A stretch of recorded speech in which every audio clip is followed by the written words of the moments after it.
Villa.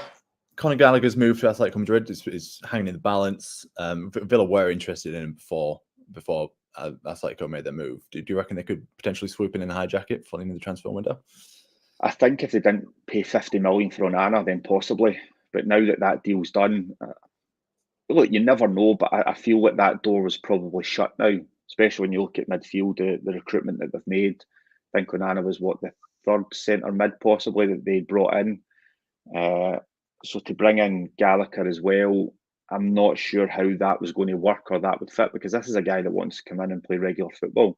Yeah. He was outstanding for Chelsea last season. I'm sure that he would feel that he could go to a Villa squad and force his way in.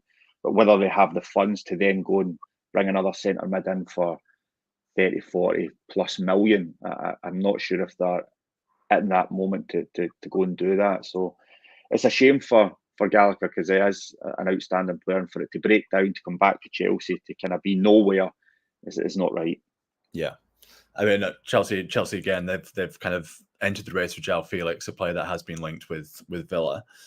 If Felix does have the choice between Villa Park or Stamford Bridge, do you think Champions League football at Villa Park could be what sways his decision?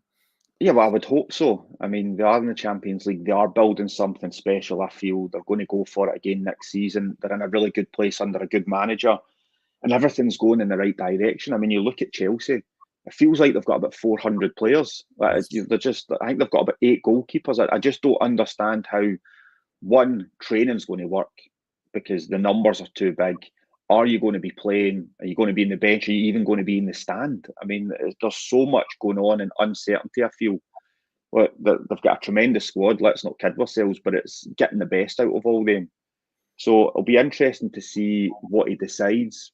But I feel that Villa are in a good place at this moment in time. It's going to be down to the player, really. Samu Omorodion, his deal to Chelsea is collapsed. He has been offered to Villa and Bournemouth since. Do you think Villa could be tempted to make a move for him? Do you reckon he could potentially even be a John Duran replacement? Yeah, well, that's the thing. It really depends on what happens with him. I feel that if Duran stays, then they're in an okay situation, because Watkins, he plays nearly every single game.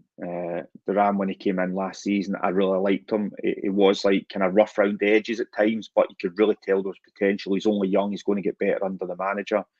But of course, if he was to go, then you need to bring someone in. Well, I don't know much about him, if I'm totally honest. I haven't seen too much of the La Liga, so I can't really kind of pinpoint exactly what he's going to come in and do. But I'm sure that the manager and his coaching staff have been keeping tabs on players all around the world, so I'm sure they won't make any mistakes.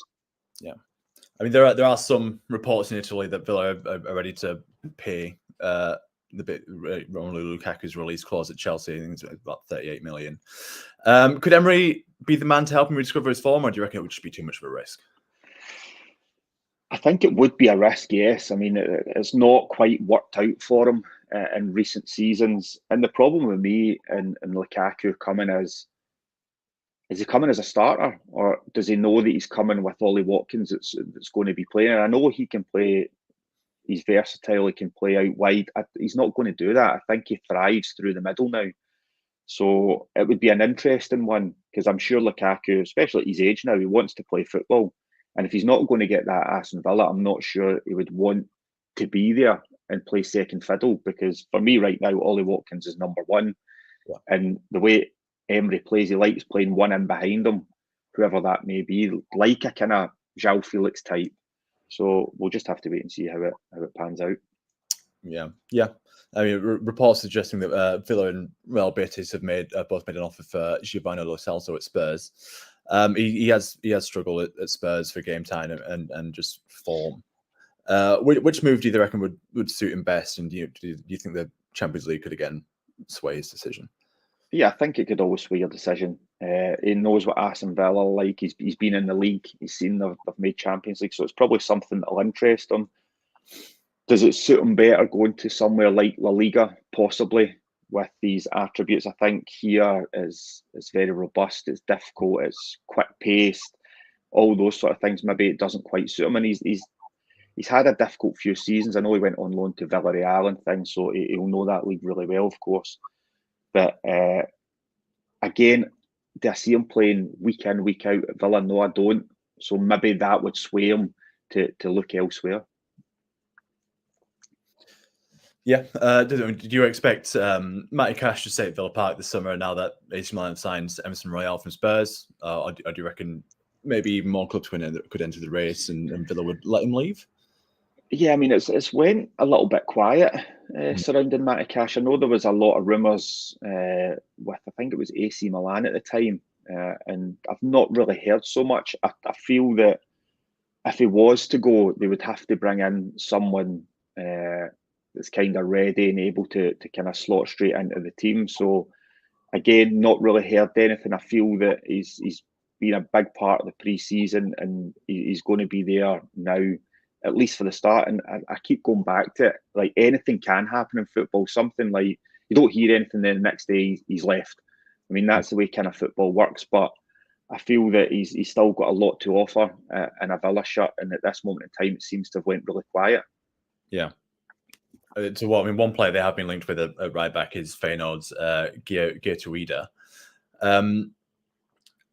If a new right back is signed, you like Geertruida, do you reckon Costa, Ned? Yeah, it's a difficult one. Yeah. Don't worry, I know who you mean. Could head out. Yeah, that's it. Yeah, look, I think he's done well from what I've seen him in pre-season. He's still very young, still got a lot to learn. I think he's in the right place to do that under the manager.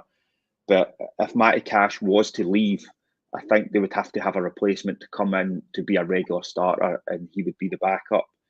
He's definitely got potential. It'll be something that he'll probably look to come in and get involved in, maybe cup games or things like that. So we'll see how that develops, how he develops. But I do believe if Cash was to go, they need somebody to come into that start 11 now. Yeah. One player who has, he can play right back, but he's predominantly a centre back. Is Joe Gomez. Has been linked with a move to Aston Villa. There's been a lot of speculation surrounding Diego Carlos. Fulham are pretty keen on him. Do you think Gomez would be willing to leave Liverpool for Villa? Could he become like a bigger fish in a smaller pond slightly? Possibly. I mean, I still think it'd be.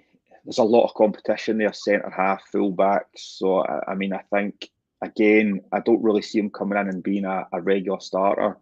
I know he's done well when Jurgen Klopp was the manager. How it's going to look for him moving forward, I'm not sure.